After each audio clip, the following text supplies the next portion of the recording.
काय रे, विसरलात तर नाही ना दादाला? किती म्हटलं ना की आता नाही बोलायचं, तरी मन काही राहत नाही बघा. माझ्या तमाम बारामतीकरांनो, आज तुमच्याशी संवाद साधताना मन थोडं जड झालंय.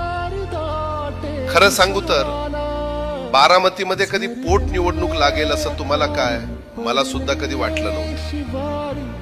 पण नियती पुढे कोणाचंच काही चालत नाही बघा. ज्या बारामतीत मी विकासाची गंगा आणली, रात्रंदिवस एक करून ज्या बारामतीचा कायापालट केला, आज त्याच बारामतीत ही पोट निवडणूक आपल्या समोर उभी आहे. आज तुमच्या समोर सुनेत्रा उभी आहे. बारामतीचा विकास आणि आपला हा घरचा वारसा पुढे नेण्यासाठी ती मैदानात आहे. माझ्यावर जसं भरभरून प्रेम केलं, जो विश्वास माझ्यावर दाखवलात, तसंच प्रेम आणि आशीर्वाद सुनेत्राला सुद्धा द्या. तिने मला आजवर प्रत्येक संकटात साथ दिली आहे.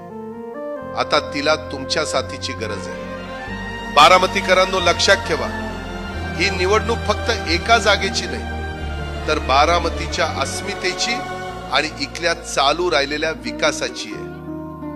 मी तिथे नसलो तरी माझा शब्द आणि माझी ताकद सुनेत्राच्या पाठीशी खंबीरपणे उभी आहे.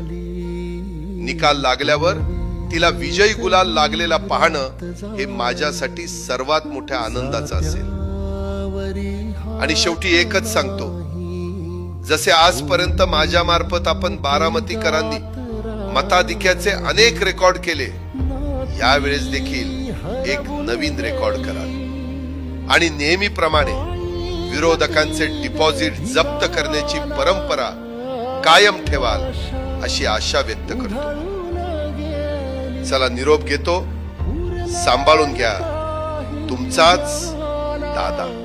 दिसले समोरी हसले घोरी, रुसले न भाषी हवे, सुटले धागे उरले मागे, उसासे सुन्या काळजा